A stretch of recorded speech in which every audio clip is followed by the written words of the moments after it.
যন্ত্রণা দাও, দুনিয়া থেকে বিদায় করে দাও। আমি কখনো নবী পাকের কলমা ছাড়তে পারবো না।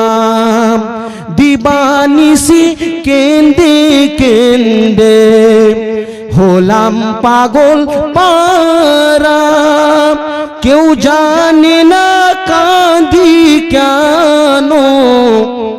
সুবহানাল্লাহ। একজন 100 টাকা দিয়েছে, তারও দান খানাকে কবুল করে নাও। আমি যে কি হারা গো নবী, আমি যে কি হারা। শুনু রে আকাশ, শুনু রে বাতাস, হারা রামর নবী এই জীবনে দেখিব না তোমার নূরের ছবি গো নবী, তোমার নূরের ছবি এত কষ্ট দিয়েছিল হাবশী দেশের মানুষ, এত যন্ত্রণা দিয়েছিল। বেলাল হয়ে গেলেন বেহুশ গো, হয়ে গেলেন বেহুশ, তবু বেলাল ছাড়েনি কলমা, ছাড়েনি নবীর নাম। সে নবীর প্রতি জানাই মোরা হাজারো সালাম গো নবী, হাজারো সালাম। বাবারে, যখন আমার নবী মুস্তাফার সে কলমা খানা মুসলমান পড়েছেন হযরতে বেলাল, এভাবে যন্ত্রণা দেওয়া হয়। ও মুসলমান, কষ্টর শেষ নাই। বেলালকে এক যন্ত্রণা শেষ হয় নাই, দ্বিতীয় যন্ত্রণা আবার চলে আসে। আবু সে উমাইয়া জানো বলতে লাগলো, ও তোমরা শোনো শোনো, বেলালকে এভাবে করে হবে না। বেলালের যন্ত্রণা আরো বাড়িয়ে দিতে হবে। বেলাল এভাবে থাকলে বেলাল কলমা জানো ছাড়বে না, ছাড়বে না।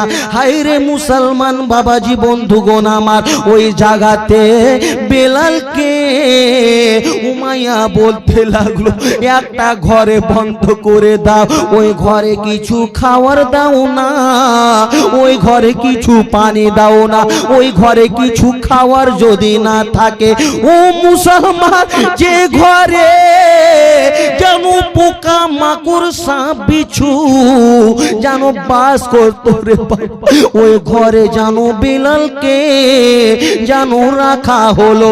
সন্ধ্যার সময় বলেছে, ও বেলাল তুমি শুনো, যদি কলমা না ছাড়ো তোমাকে আরো যন্ত্রণা দেওয়া হবে, আরো তোমাকে আঘাত দেওয়া হবে, আরো তোমার প্রতি নির্যাতন করা হবে। উমাইয়া মনে মনে ভেবেছিল, যদি আজকে বেলালকে রেখে দিই, যখনই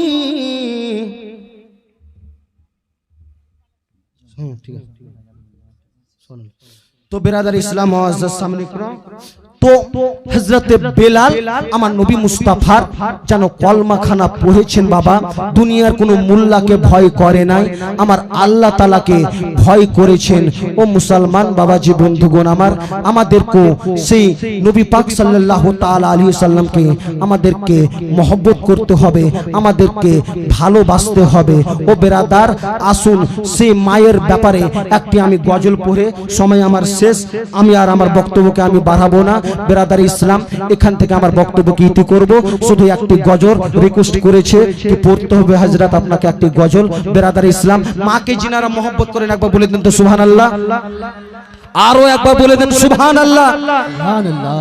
হায়রে জনম দুঃখিনী মা, হা দুঃখের দরদি মা, দুঃখের দরদি আমা জনম দুঃখী মা। বলেন সুবহানাল্লাহ। সকল মাকে ভালোবাসেন, সকল বলেন সুবহানাল্লাহ। ও গো মায়ের কান্দন যাবত জীবন, 2-4 মাস বোনের কান্দন রে, ঘরের পরিবারের কান্দন কয়েকদিন পর থাকে না দুঃখের দরদি মা, জনম দুঃখিনী মা, দুঃখের দরদি আমার জনম দুঃখী মা।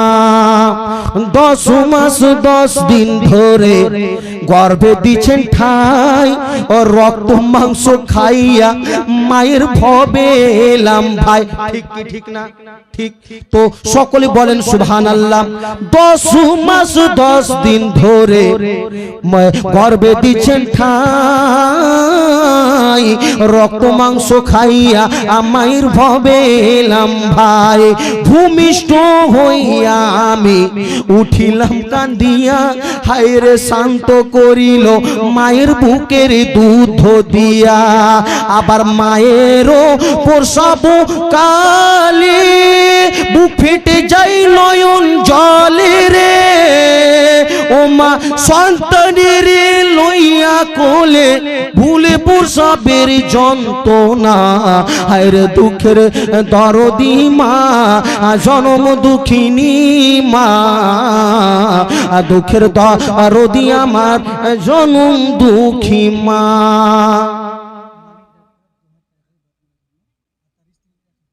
মানিক ডাক্তার 2000 টাকা দিয়েছে তার বাপ মার নামে, আর তার স্ত্রী 1000 টাকা। মাওলা তাদেরও দান খানকে তুমি কবুল করে নাও।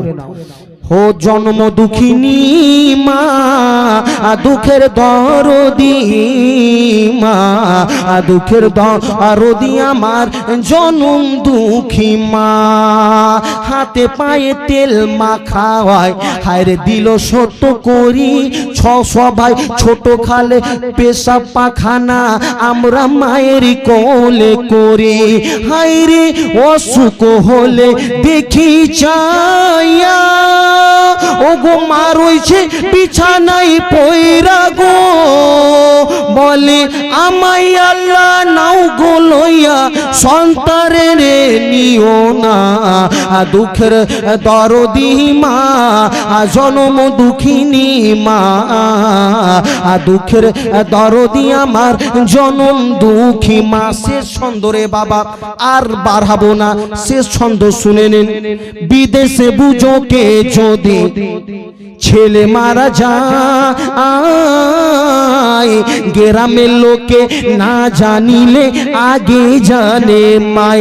প্রজাপতির গাছের ডানা হায়রে হিলা দিলে মরে, হায়রে মায়েরই কলিজা ও গো ছটপট ছটপট করে। ও ভাই অন্ধ তোর ন্যাংরা খোরা হলে কারু ছেড়ে, হায়রে তবু মায়ে ধুলা ঝেড়ে টান দিয়া নাই কোলে। আবার পুত্র যদি কুপুত্র হয় মায়ে নাহি ফেলে, হাজার দোষ রাখিয়া তবু মায়ে ও গো পালে। ও ভাই সাবিরুল কাদিরি দেখে বলে, জান্নাত মায়ের কদম তলে রে। তোরা দেখ বুখারী হাদিস খুলে করছেন নবী ঘোষণা। দুঃখের দরদি মা, জনম দুঃখিনী মা, দুঃখের দরদি আমার জনম দুঃখী মা।